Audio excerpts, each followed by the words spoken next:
Olá, pessoal de casa, mais um programa A Hora do Mestre. Eu sou Márcio Caldas, sou professor universitário, delegado de polícia há 14 anos já e paralelo a esse trabalho nosso na delegacia, a gente tem a oportunidade de bater esse papo com vocês de casa sobre crimes em geral. E no programa de hoje, nós vamos começar a tratar de um tema que é longo, não devemos esgotá-lo aqui hoje, mas é um tema que a gente está sempre tendo contato com ele, diretamente ou indiretamente. O tema de hoje é lesão corporal, crime de lesão corporal. O crime de lesão corporal, ele é previsto na lei penal como crime no artigo 129 do Código Penal. Lá no artigo 129, o legislador previu pena para aquele que ofendesse a incolumidade da pessoa, tanto a integridade física quanto a saúde da pessoa. E essa ofensa pode ser de várias maneiras. E existe a modalidade lesão corporal dolosa e a lesão corporal culposa. O crime de lesão corporal dolosa, esse crime recebe 3 classificações básicas. Temos a lesão dolosa leve, cuja pena vai de 3 meses a 1 ano. Temos a lesão dolosa grave, a gente chama de figura qualificada pelo resultado, em que a pena é de reclusão de 1 a 5 anos. Temos ainda a lesão corporal gravíssima, em que, dependendo do resultado, a pena vai ser de 2 a 8 anos. Então, basicamente, nós temos estas 3 espécies de lesões corporais dolosas. Temos a lesão culposa. A lesão culposa, ela não é tripartida dessa forma. O que eu quero dizer? Independente de ter sido um resultado leve, grave ou gravíssima, a gente vai chamar esse crime de lesão corporal culposa. E a pena vai ser de 2 meses, melhor dizendo, a 1 ano. Então, essa classificação, lesão leve, lesão grave, gravíssima, ela só é feita quando estamos diante de uma lesão dolosa. A lesão culposa, independente do resultado, a gente vai chamá-la de lesão culposa. A lesão dolosa é aquela lesão provocada intencionalmente. O agente, ele quer ofender a integridade da pessoa e desfere um soco, um golpe com algum instrumento, seja um instrumento que tem ação contundente, tem uma ação cortante, perfurante.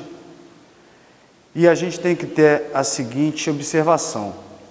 Eu falei que existem estas 3 espécies de lesão dolosa, leve, grave e gravíssima, mas eu vou acrescentar que o parágrafo 9º do artigo 129 previu a lesão leve qualificada pela violência doméstica.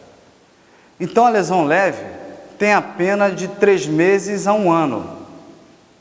É um crime de menor potencial ofensivo.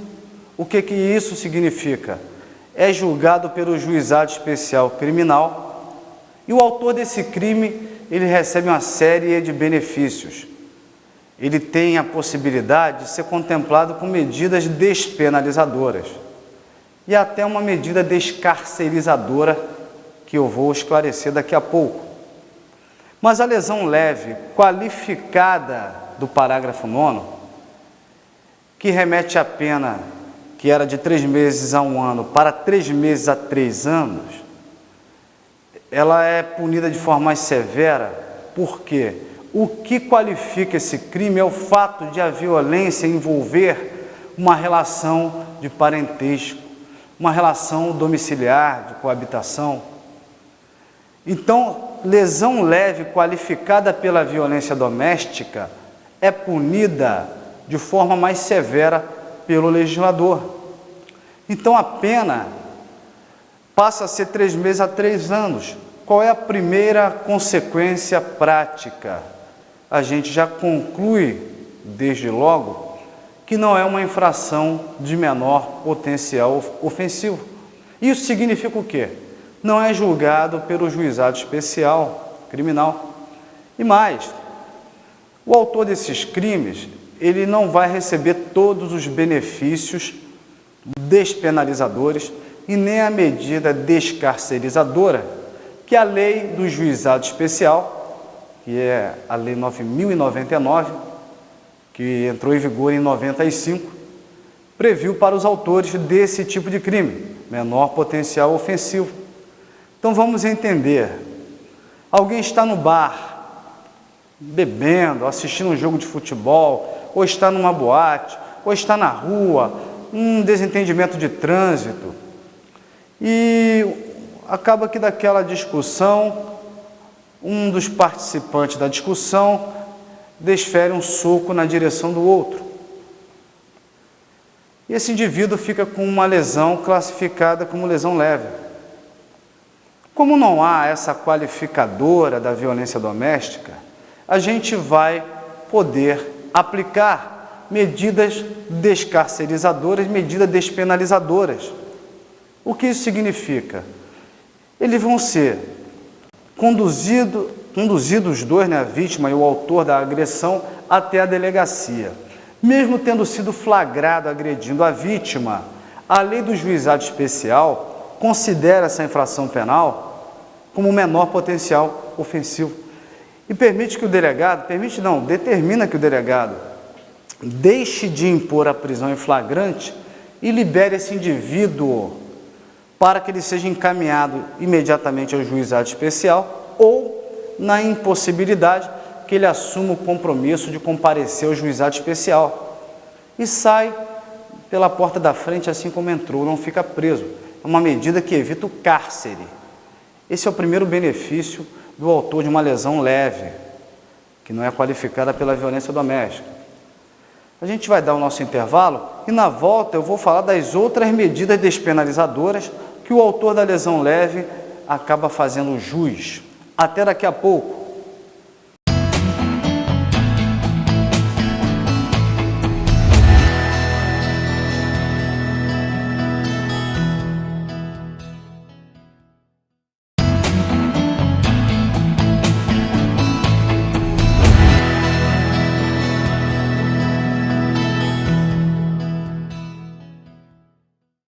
Olá, amigos de casa, estamos de volta para dar continuidade a esse tema, lesão corporal. Eu encerrei o primeiro bloco do programa de hoje dizendo que a lesão leve é uma infração punida de 3 meses a 1 ano, então é considerada pela lei dos juizados como como uma infração penal de menor potencial ofensivo, o que faz com que o Estado acabe concedendo alguns benefícios para o autor do crime. É como se quisesse evitar superpovoar,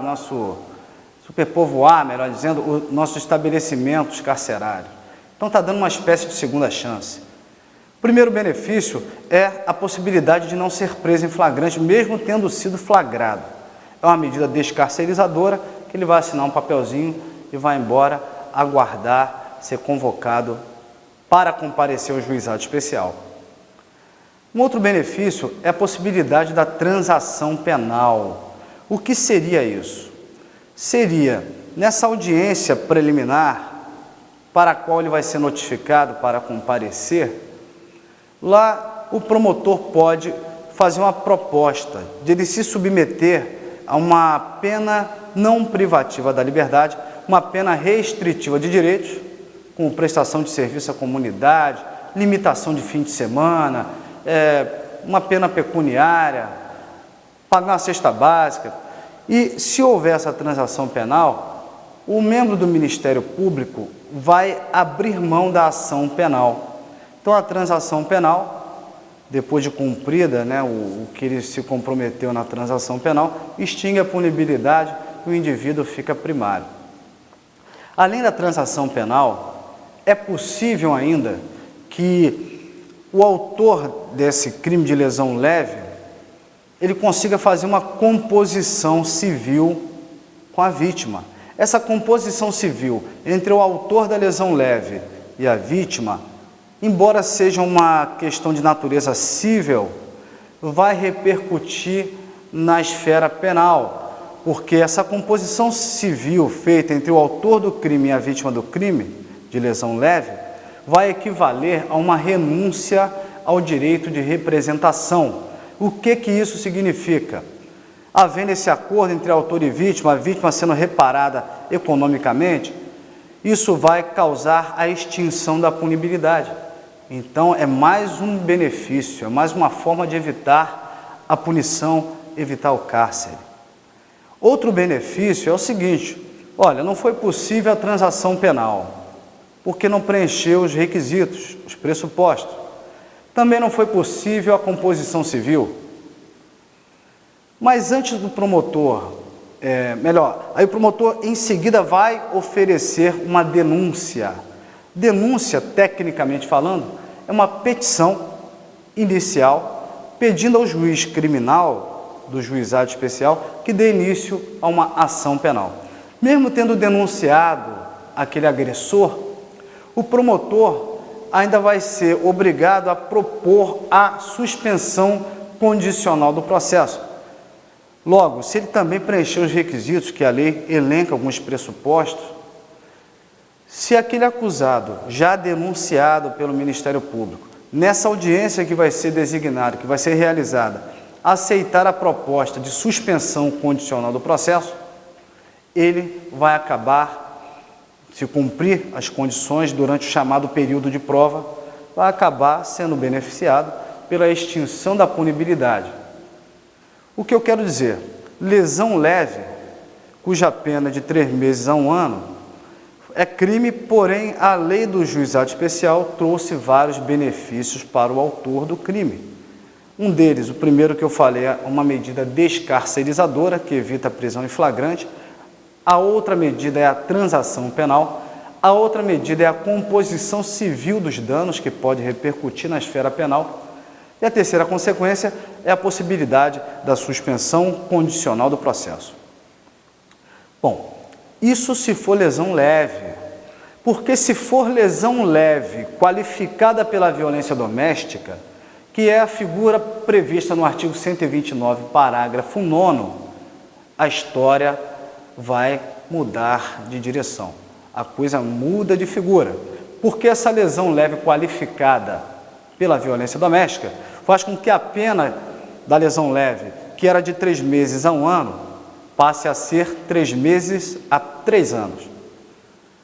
Pelo conceito de infração de menor potencial ofensivo, esse crime de lesão leve qualificada pela violência doméstica não é uma infração de menor potencial ofensivo.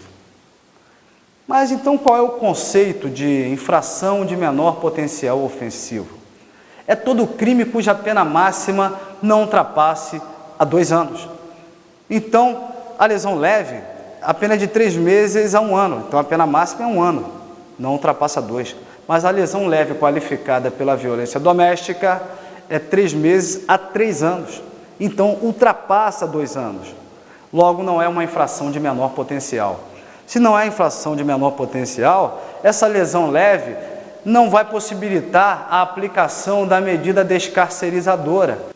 Então, se a lesão leve qualificada pela violência doméstica, não é uma infração de menor potencial. Logo, o autor desse crime não vai ser beneficiado pela medida descarcerizadora, pela possibilidade da composição civil com o efeito de extinguir a punibilidade. Então, um exemplo, se o companheiro agride a companheira, ainda que resulte lesão leve, vai ser lesão leve qualificada pela violência doméstica. Logo, se for flagrado, vai ficar preso em flagrante. Não vai ter a possibilidade de ser encaminhado imediatamente ao juizado especial ou assumir o compromisso por escrito de comparecer e sair pela porta da frente. Não, fica preso em flagrante. Só que aí, tanto faz se foi o companheiro que agrediu a companheira. Porque se foi a companheira que agrediu o companheiro, é violência doméstica, lesão leve qualificada. Também a esposa pode ser presa, a companheira pode ser presa. A mãe que agrediu o filho que agrediu a mãe, o irmão que agrediu o irmão. Tudo lesão leve qualificada pela violência doméstica. Nesse caso, não são infrações de menor potencial, não são julgados pelo juizado especial. Se for flagrado, vai ser preso em flagrante. Cabe até fiança, porque até 4 anos de pena o delegado pode arbitrar fiança. Mas vai ficar preso em flagrante. Não vai poder fazer a transação penal. Não vai poder ser beneficiado pela composição civil com efeitos extintivos da punibilidade. Ou seja, lesão leve qualificada pela violência doméstica está dando cadeia, tanto se o autor é homem, tanto se o autor do crime é mulher, ok? A gente vai dar mais um intervalinho e no próximo bloco nós vamos falar de lesão grave. Até daqui a pouco.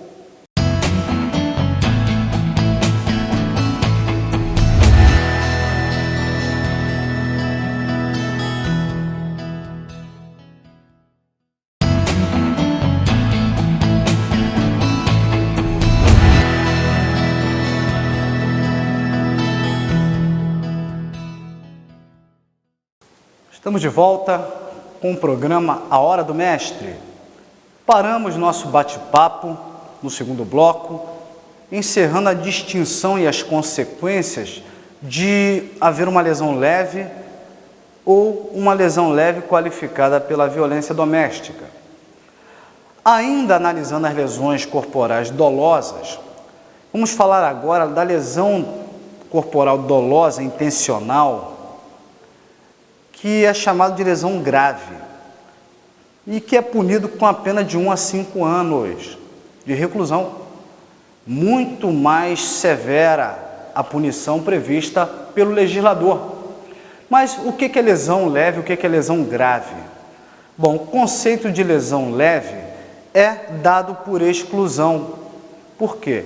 Porque o legislador não veio definir casuisticamente o que seria lesão leve.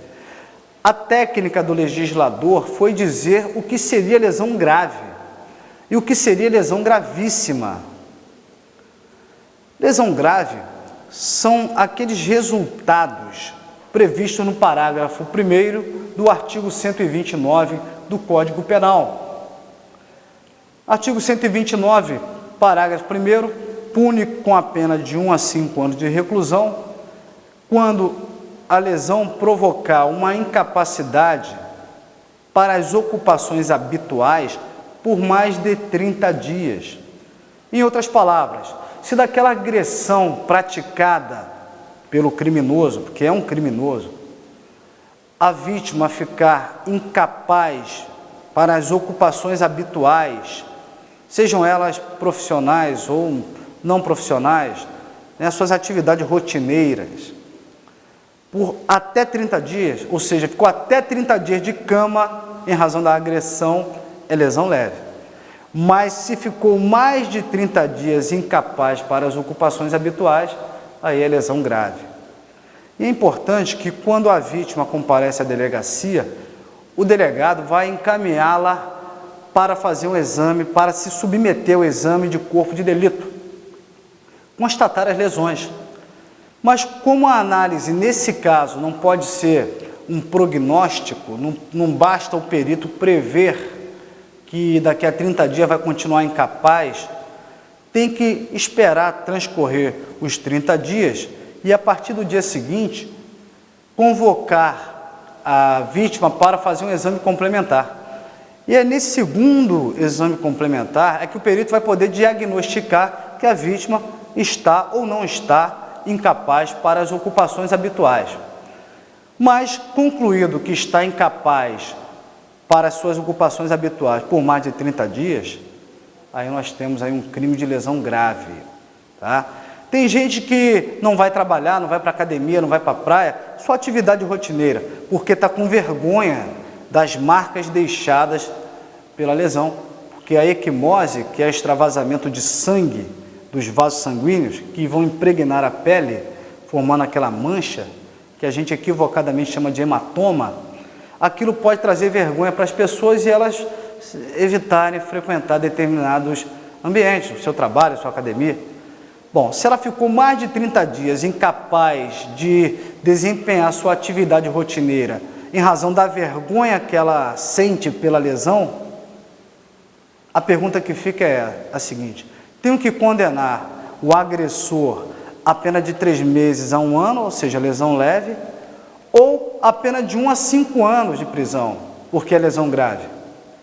Uma vez que a pessoa ficou mais de 30 dias incapaz para as ocupações habituais em razão da vergonha resultante pelas lesões provocadas.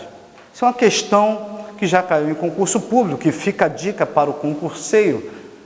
A lei não traz uma solução exatamente para essa situação, mas o que predomina é o entendimento que, nesse caso, vai ser lesão leve, porque o indivíduo não está incapaz para as ocupações habituais por causa da lesão.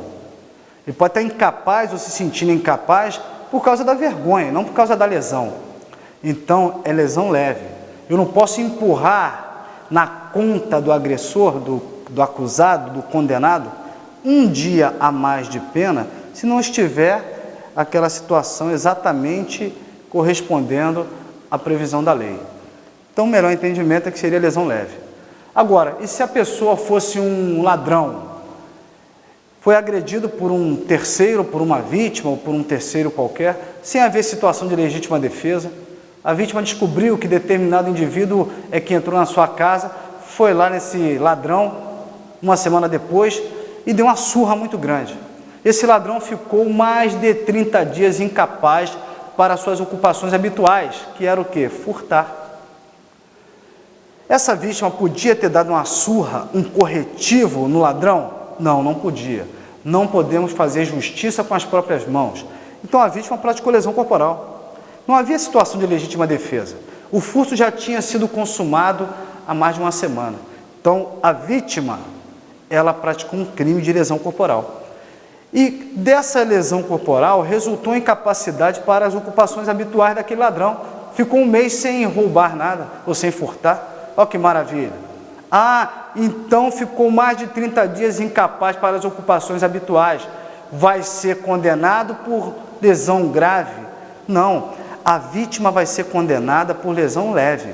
Porque quando o legislador quis punir de forma mais severa aquela lesão que provoca essa incapacidade, quis, na verdade, punir quando o resultado é incapacidade para ocupação lícita, ainda que imoral, mas lícita. Furtar não é uma atividade lícita, então não vai aumentar a pena do agressor.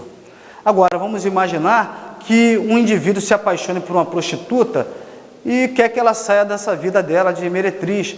Ele agride a mulher, porque ela se recusa e fala: então vai te dar uma surra, para você tomar vergonha na cara. Dá uma surra na prostituta e ela fica mais de 30 dias incapaz de exercer o trotuar, o meretrício, de se prostituir. Eu pergunto, esse agressor vai ser condenado por lesão leve ou lesão grave? Nesse caso vai ser lesão grave. Por que lesão grave? Porque a prostituta, em razão da agressão, ficou mais de 30 dias incapaz de exercer uma ocupação lícita. Imoral, mas lícita. Fere os bons costumes, mas lícita. Por que lícita? Porque prostituição não é crime. Prostituição pode até ser um ato imoral, mas não é crime. Então, se ela ficou mais de 30 dias incapaz de exercer a prostituição, o agressor vai responder por lesão grave, ok? Eu falei que prostituição não é crime, mas explorar a prostituição alheia é crime, aí é outro papo para outro dia.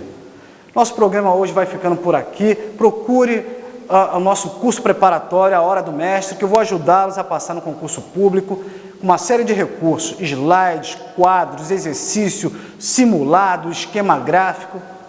Então procure aqui na TV, procure Nino Belliene, que é um produtor executivo aqui, que ele vai dar o norte a respeito do nosso curso. Fiquem com Deus e até o próximo programa.